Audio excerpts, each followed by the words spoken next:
질병통제예방센터는 오늘 전국 혈액조사 결과를 발표하고 미국 인구의 58%가 코로나19에 감염된 적이 있다고 밝혔습니다. 뉴욕주에서 코로나19 사망으로 인한 요양원이나 병원의 면책 특권을 뒤집는 판결이 나왔습니다. 코로나19 대유행 기간 동안 이직하는 인원이 크게 늘었지만 전 직장으로 다시 돌아가는 이른바 부메랑 직원도 늘고 있습니다. 주 뉴욕 총영사관이 5월 2일부터 특정 업무에 한해 민원실 워크인 서비스를 재개합니다.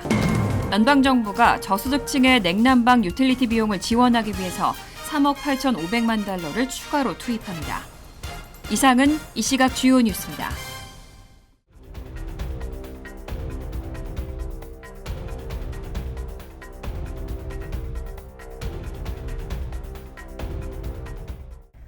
시청자 여러분 안녕하십니까? KBN 뉴스입니다. 질병통제예방센터는 오늘 전국 혈액조사 결과를 발표하고 미국 인구의 58%가 코로나19에 감염된 적이 있다고 밝혔습니다. 특히 백신 접종률이 떨어지는 11세 이하 연령층에서는 무려 75.2%에서 감염 항체가 발견됐습니다. CDC가 오늘 발표한 전국 혈액조사 결과에 따르면 미국 인구의 절반 이상이 코로나19에 한 번 이상 감염된 것으로 나타났습니다. 새로운 데이터에 따르면 오미크론의 영향으로 모든 연령대에서 감염이 증가했습니다. 백신을 접종하지 않은 어린이, 청소년은 높은 비율의 감염을 보인 반면 백신을 많이 접종한 65세 이상은 상대적으로 낮았습니다. 미국에서 오미크론이 급속히 확산된 지난해 12월부터 2월까지 11세 이하 연령층에서 감염 관련 항체를 가진 사람은 75.2%로 나타났습니다. 3개월간 44.2% 증가한 수치입니다. 12세에서 17세의 항체 비율은 74.2%로 앞선 3개월보다 45.6% 증가했습니다. 이번 조사는 지난해 9월부터 2월까지 수집된 혈액 샘플에서 코로나19 접종자가 아닌 감염자에게만 발견되는 항체를 조사했습니다. 연구를 진행한 CDC 크리스티 클라크는 언론 브리핑에서 감염 항체를 가지고 있다고 해서 반드시 감염으로부터 보호되는 것은 아니라며 우리는 재감염이나 심각한 질병에 대한 보호를 제공하는 수준의 항체를 가지고 있는지는 조사하지 않았다고 밝혔습니다.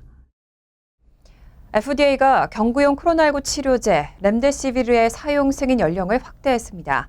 이제 생후 28일 이상, 체중 최소 3kg 이상의 소아과 환자인 유아들도 렘데시비르를 처방받을 수 있습니다. 어제 FDA는 기존의 코로나19 치료제 베클로리, 렘데시비르의 승인을 생후 28일 이상, 체중 최소 3kg 이상의 소아과 환자인 유아들에게 확대 적용한다고 발표했습니다. 이로써 베클로리 제품은 12세 이하 아동과 유아들에게 쓸 수 있는 최초의 코로나19 치료약이 됐습니다. FDA는 베클로리가 이 약품을 앞으로 입원 아동 환자들이나 경증에서 중간 정도의 증상을 가진 유아, 코로나19 중증 상태인 어린이들의 치료 과정에서 모두 쓸 수 있다고 설명했습니다. 지금까지 렘데시비르는 일부 성인들과 12세 이상의 소아과 환자들, 체중이 최소 40kg 이상인 아동에게만 치료약으로 허용돼 왔습니다. FDA의 약물평가연구센터 파트리아차 카바조니 소장은 아직 백신 접종이 허용되지 않은 유아 등 일부 어린이들이 코로나19에 감염될 경우 중증 진행을 유발할 수 있기 때문에 안전하고 효과적인 치료약을 공급할 필요가 꾸준히 제기됐다며 이번 승인 확대 이유를 설명했습니다. 뉴욕주에서 코로나19 사망으로 인한 요양원이나 병원의 면책 특권을 뒤집는 판결이 나왔습니다. 뉴욕주에서는 4만 명 가까운 노인들이 요양원에서 사망한 것으로 추산되는 만큼 소송이 잇따를 것으로 보입니다. 뉴욕주에서 코로나19 사망 면책 특권을 뒤집는 판결이 나와 집단 소송이 잇따를 것으로 보입니다. 정준호 변호사가 파트너로 있는 나폴리 쇼코닉 로펌은 지난달 뉴욕주 대법원으로부터 버펄로 요양원을 상대로 하는 코로나19 사망 관련 소송을 진행할 수 있도록 하는 판결을 받았다며 이는 코로나19 사망 면책 특권을 뒤집는 것으로 피해자들이 요양원을 상대로 소송이 가능해졌다고 밝혔습니다. 정준호 변호사는 뉴욕주에서 3에서 4만 명의 노인들이 요양원에서 코로나19로 사망했다며 소송을 할 수 있는 판결이 나온 만큼 한인 피해자들도 소송에 참여해 줄 것을 당부했습니다. 뉴욕주는 쿠오모 전 주지사가 2020-2021 회계연도 예산안에 코로나19 사망 면책 특권법인 비상사태 또는 재처리보호법을 포함해 병원이나 요양원이 관리 소홀 등 명확한 실책이 있는 경우에도 법적 책임을 물 수 없도록 했습니다. 하지만 피해자가 속출하자 지난해 4월 론킴 의원이 발의한 면책특권 폐지 법안이 통과되면서 요양원 등 시설의 과실을 물을 수 있게 됐습니다. 코로나19 대유행 기간 동안 직장을 그만두고 이직하는 인원이 크게 늘었습니다. 하지만 전 직장으로 다시 돌아가는 이른바 부메랑 직원도 늘고 있습니다. 구직 경력 자문 회사 더 뮤즈가 올해 초 2,500명의 미국 성인을 대상으로 한 설문조사에 따르면 이직을 위해 퇴사한 사람의 4분의 3가량은 이를 후회한다고 답했습니다. 또 이들 가운데 절반은 과거 직장으로 돌아가는 것을 시도하겠다고 밝혔습니다. 전문가들은 이렇게 이직자가 전 직장을 다시 찾는 상황은 사람들이 자신이 정말 원하는 것을 찾지 않기 때문에 발생한다고 설명했습니다. 뉴욕에서 채용 담당자로 일하는 로라 마줄로는 이직의 기회가 온다면 사람들은 그 기회가 자신에게 적합한지 평가하기 위한 명확한 기준부터 정해야 한다며 선호하는 직장 상사 유형과 직장 환경, 언제 일에 몰두하게 되는지 등을 채용 과정에서 적는 걸 권한다고 설명했습니다. 또 이직자들이 이전 직장의 단점들을 새로운 곳에서도 발견하는 것이 새로운 직장에 만족하지 못하는 이유 중 하나라고 덧붙였습니다. 뉴욕에서 핀텍 스타트업 채용 담당자로 일하는 션 페이지는 사람들은 높은 임금과 심리적으로 안정적인 팀, 최고의 직장 상사, 성장세인 회사를 원하지만 이런 것들을 다 가질 수는 없다고 지적했습니다. 전문가들은 또 최근에는 코로나19 대유행을 거치면서 삶의 피로를 느낀 사람들이 변화를 위해 충동적으로 이직을 결심하는 경우도 많은 것으로 나타났다고 전했습니다. 최근 바이든 대통령이 우크라이나 난민들의 미국 비자 관련 절차를 돕는 난민 지원 프로그램을 공식 발표했죠. 신청과 관련된 구체적인 세부 사항이 공개됐습니다. 바이든 행정부가 우크라이나를 위한 결속이라는 이름의 난민 지원 프로그램 발족을 공식 발표한 가운데 어제 뉴욕타임스는 프로그램 절차와 관련해 구체적인 세부 사항들을 보도했습니다. 이 프로그램은 유럽으로 유입된 우크라이나 난민의 미국행 및 비자 관련 절차를 돕기 위해 만들어졌습니다. 다만 이번 프로그램은 난민 스스로는 직접 신청할 수 없고 신청 자격은 미 영주권자와 다른 이민자 등 미국에서 합법적으로 거주하고 있는 사람들에게 주어집니다. 또 신청을 위해서는 난민에게 숙식을 제공하거나 필요한 비용을 직접 지불하는 등 재정적으로 지원할 수 있다는 것을 증명해야 합니다. 또 후원자들은 반드시 도움을 제공할 특정한 난민을 지정해야 합니다. 난민 정책을 위한 인도주의 단체는 후원을 원하는 사람들을 위해 연락처 목록 등을 만들었습니다. 후원을 원하는 사람들은 국토안보부에서 제공하는 홈페이지에서 우크라이나 난민에게 지원에 대한 내용을 입력하면 됩니다. 새로 공개된 인도적 임시 입국 허가를 신청할 경우 신청 비용은 따로 없습니다. 우크라이나 시민과 그들의 자녀, 배우자 또는 사실혼 동거인은 이 프로그램에 따라 인도적 임시 입국 허가 자격을 얻을 수 있습니다. 이들은 지난 2월 11일 이후에 피난을 떠난 사람들이어야 하고 후원자의 신청이 승인되면 신청서에 기재된 우크라이나인과 가족에게 절차에 대한 통지가 전달됩니다.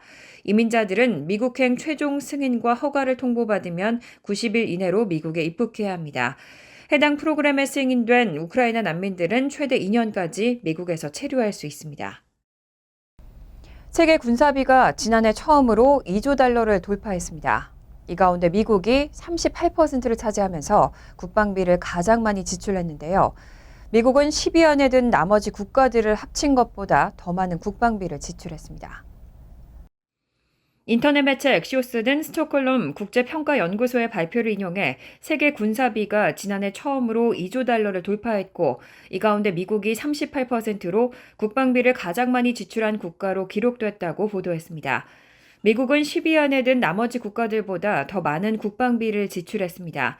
미국에 이어 중국이 14%로 2위를 차지했고 인도 3.6%, 영국 3.2%, 러시아 3.1%, 프랑스 2.7%, 독일 2.7%, 사우디아라비아 2.6%가 그 뒤를 이었습니다. 한국은 2.4%로 일본에 이어 10위를 차지했습니다. 한편 중국의 국방비 지출은 27년 연속으로 증가했고 지난 10년간 2배 이상 늘었습니다. 이런 중국의 부상과 러시아의 침략성은 아시아와 유럽 국가들이 국방비를 늘리도록 자극했습니다. 미국과 북대서양조약기구 동맹국들의 국방비를 합치면 세계 군사비의 55%에 달합니다. 여기에 아시아 태평양 지역에 있는 미국의 동맹국들인 호주와 일본, 뉴질랜드, 한국까지 합치면 61%로 올라갑니다. 지난해 군사비 지출이 가장 많이 오른 대륙은 아시아와 오세아니아 지역으로 중국 부상에 대한 경계로 일본과 호주의 국방비가 큰 폭으로 상승했습니다.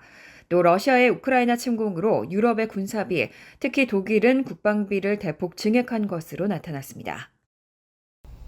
일론 머스크 테슬라 최고 경영자가 트위터를 440억 달러에 인수하게 됐습니다.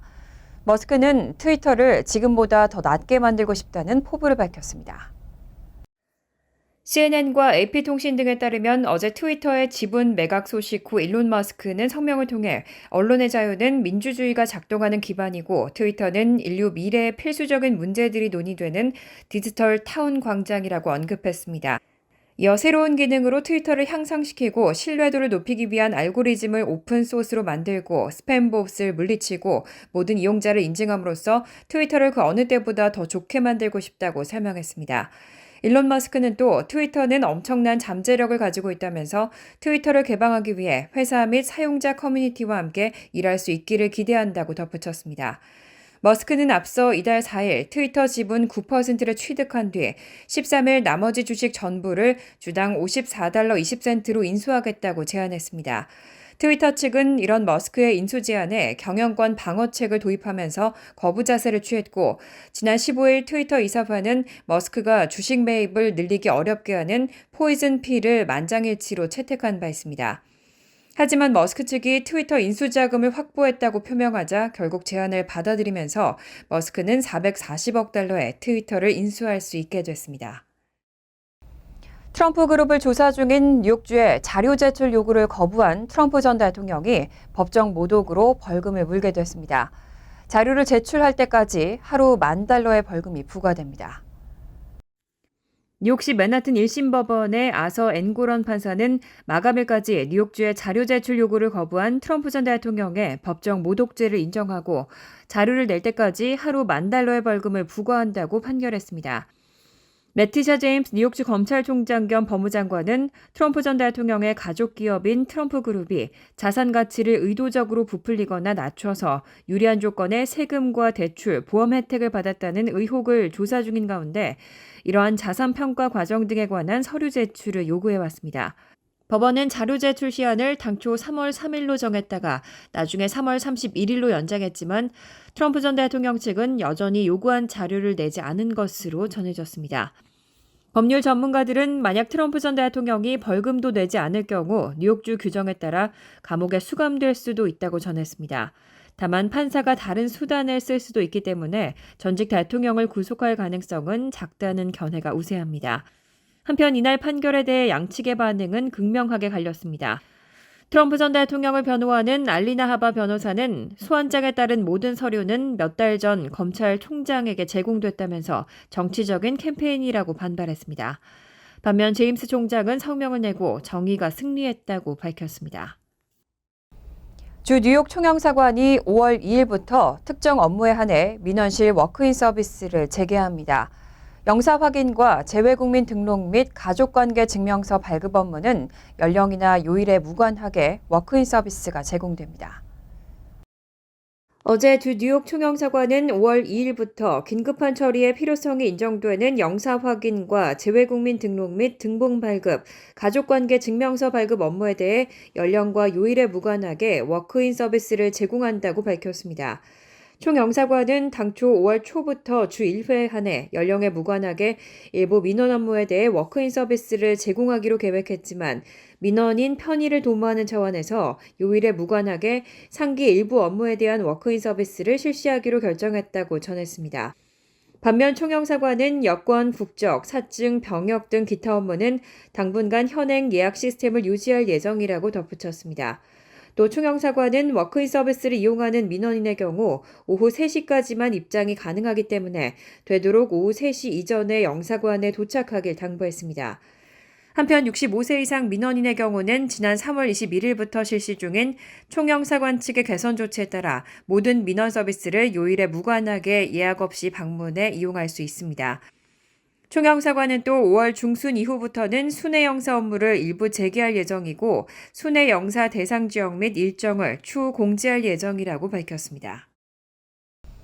연방정부가 저소득층의 냉난방 유틸리티 비용을 지원하기 위해서 3억 8,500만 달러를 추가로 투입합니다.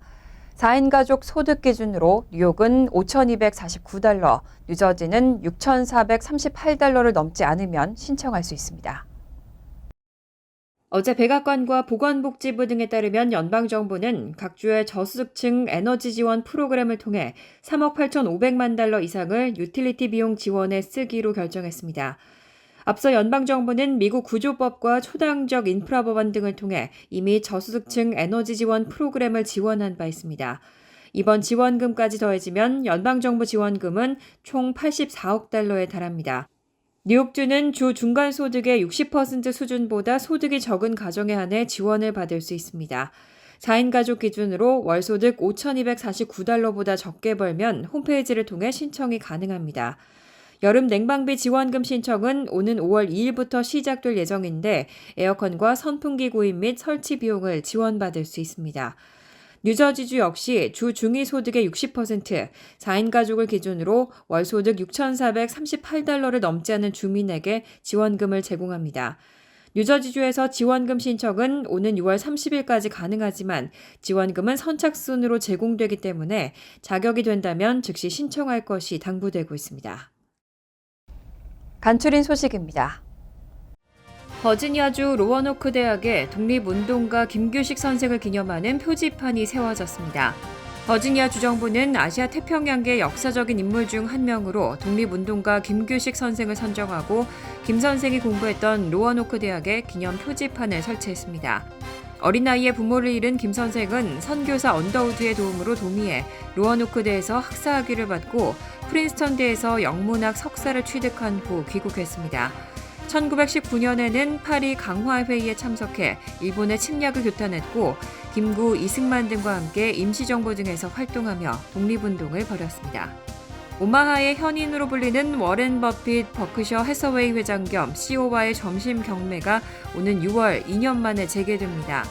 파워오브1 이벤트는 오는 6월 12일 오후 7시 30분부터 이베이를 통해 진행됩니다.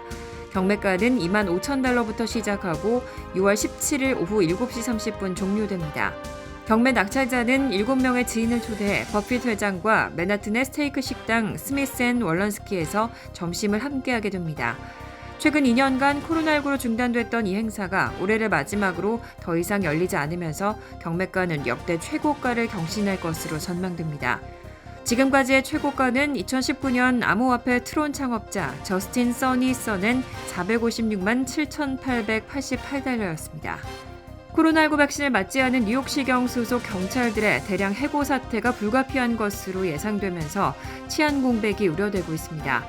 뉴욕시의 의학적 또는 종교적인 이유로 백신 접종 면제를 신청했던 NYPD 경찰 상당수는 지난 10일 최종 거부 통지와 함께 10일 이내인 지난 22일까지 백신 접종을 하지 않을 경우 해고될 수 있다는 통보를 받은 것으로 알려졌습니다. 해당 경찰들에 대한 정확한 인원과 시 당국의 최종 해고 통보 여부는 확인되지 않고 있지만 최소 2,000명 이상의 경찰들이 이번 해고 조치에 포함될 것으로 판단되고 있습니다. 부동산 관련 데이터를 수집 제공하는 아톰데이터 솔루션이 지난 21일 발표한 2022년 1분기 전국 주택압류 현황에 따르면 올해 첫 3개월 동안 뉴저지주 내 792가구 중 1가구가 경매 처분되거나 은행 압류가 이뤄진 것으로 나타났습니다. 전년 동기 대비 312%, 2021년 4분기 대비 59% 증가한 수치로 전국 1위인 일리노이주에 이어 두 번째로 높은 비율을 기록했습니다. 전국으로 보면 올해 1분기 압류주택은 총 78,271건으로 전년 동기 대비 132%, 2021년 4분기 대비 39% 증가하면서 전국적으로 주택 압류 건수가 늘어나고 있는 것으로 나타났습니다. 환율과 증권 소식입니다.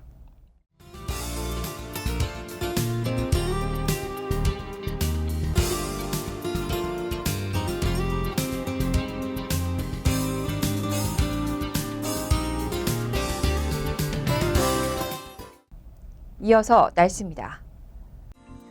수요일은 대체로 화창하겠습니다. 낮 최고 기온은 53도, 섭씨 12도, 밤 최저 기온은 36도, 섭씨 2도로 예상됩니다. 목요일도 화창하겠습니다. 금요일도 화창한 날씨가 이어지겠습니다. 이상으로 KBN 뉴스를 마칩니다. KBN과 함께 즐거운 저녁 되시기 바랍니다.